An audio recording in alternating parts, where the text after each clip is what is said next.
손흥민 선수와 관련된 얘기입니다. 언론 제보도 시도했었다. 손흥민의 아이를 가졌다면서 손흥민 선수를 협박하고 돈을 뜯어낸 일당들이 구속됐습니다. 영장 심사 6시간 만에 발부된 구속영장이었는데요. 법원 출석 당시 모습 다시 한번 보겠습니다.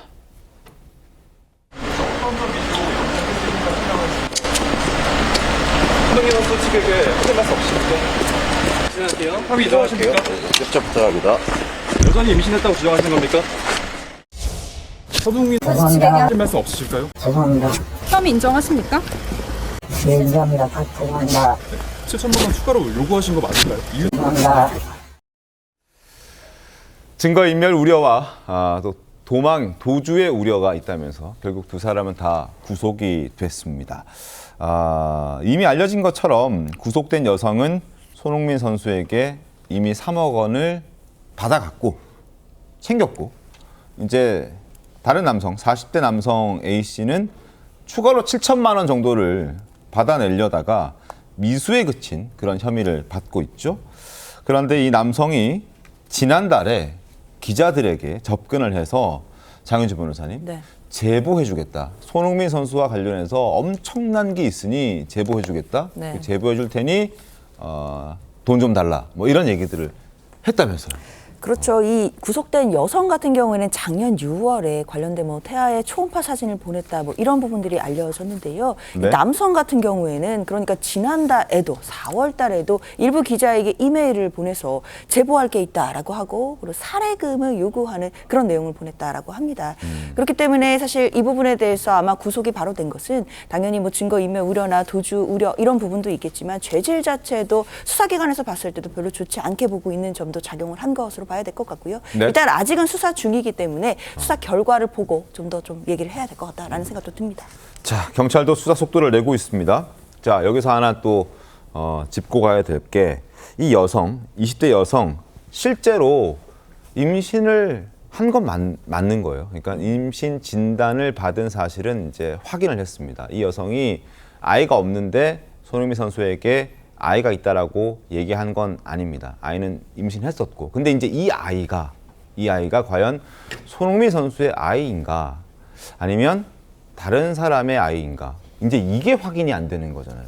그렇죠. 근데 이게 어떻게 되느냐? 여기서 이제 근데 법적으로 명확히 해야 될 거는 그 얘기가 이 아이가 손흥민 선수의 아이인지 아닌지가 공갈의 성립에 좌우하는 결정적인 요소는 아닙니다. 그렇습니까? 예, 실제 사실이더라도 누군가의 치부를 폭로하겠다라는 내용은 공갈죄의 협박으로 평가될 수 있습니다. 그러니까 내가 임신을 했고 너와의 혼외의 관계로 아이가 생겼다는 걸 언론에 폭로하겠다. 만약에 이렇게 했으면 이거는 이제 협박으로 인정될 수가 있거든요. 네. 그러니까 이제 여기에서 실제 손흥민 선수의 아이인지 아닌지 상관없이 상관없습니다. 그런데 여기서 만약에 그 자체가 허위였으면은 그건 공갈죄 성립이 거의 이제 확실해지는 영역이고 만약에 이제 손흥민 선수의 아이라면은 기존의 판례하고 하나 분석해봐야 되는 게 2013년경에 유사한 사례가 하나 있었는데 네. 준 재벌이 혼외의 관계를 통해서 임신이 됐는데 여자하고 이 아이를 없애라 마라 옥신각신이 있어서 50억을 지급하고 낙태를 했던 사례가 있었어요. 네. 그리고 낙태가 확인되자마자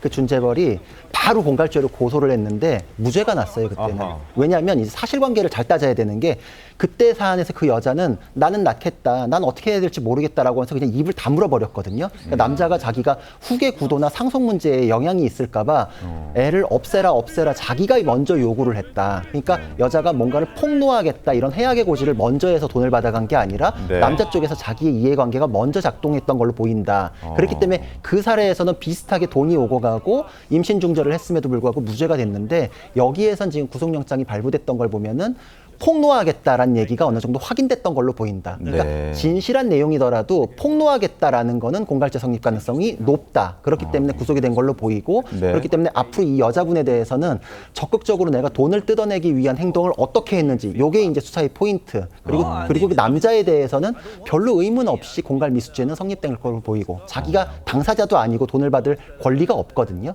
근데 그거에 대해서 제보하겠다, 폭로하겠다 이런 식은 이제 성립 가능성은 뭐 거의 뭐 확실에 가까워지고 여자분은 예전 판례하고 비교해서 좀 따질 부분이 있긴 하다. 이런 정리할 수 있습니다. 양모 씨와 용모 씨 3억 원을 이미 받은 20대 여성 양모 씨 그리고 7천만 원을 받고자 했던 지금 40대 남성 용모 씨. 요 두 사람의 상황은 구속이 됐고 그리고 경찰 조사가 진행 중이고 지금 구자련 변호사님 말씀대로 공갈 협박 혐의는 적용이 될 가능성이 높다. 근데 이제 많은 사람들의 관심은 과연 그 아이가 손흥민 선수의 아이냐 아니냐 뭐 이런 부분들인데 지금 일단 확인된 바로는 임신을 했던 건 맞고 그리고 이 여성은 중절 수술을 했습니다. 자, 장은주 변호사님, 이 상황에서의 손흥민 선수의 아이인지 아닌지 유무를 확인할 수 있는 길은 있습니까? 혹시라도? 그래서 일단 수사기관에서도 그 부분은 좀 까다로운 문제가 될 것 같기는 합니다. 지금 현재 임신 상태인 것도 아니고 뭐 아이를 낳은 것도 아니기 때문에 이미 중절 수술까지 마친 상황이 맞다라고 한다면 사실상 그때 그 임신한 아이가 누구였는지를 지금 의학적으로 밝히는 건 좀 어려울 수는 있는데요. 그러나 수사기관에서는 또 관련된 정황을 수사해 볼 수는 있습니다.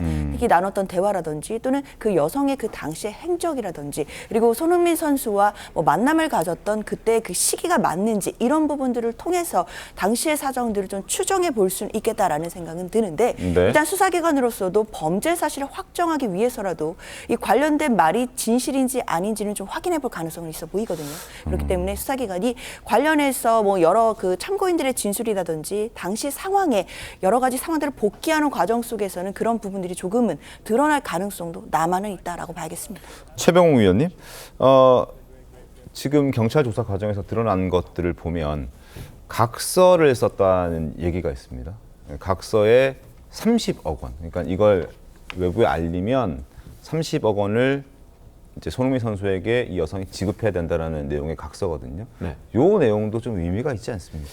근데 그거는 기본적으로 이제 손흥민 선수가 3억 원을 주면서 네. 이제 그 돈을 더 달라고 할 가능성 뭐 이런 걸 입막음하기 위해서 이제 써놓은 거에 불과하잖아요. 그런데 이제 실제 그 후에 진행되는 과정을 보면 그게 제대로 지켜지지 않았단 말이죠.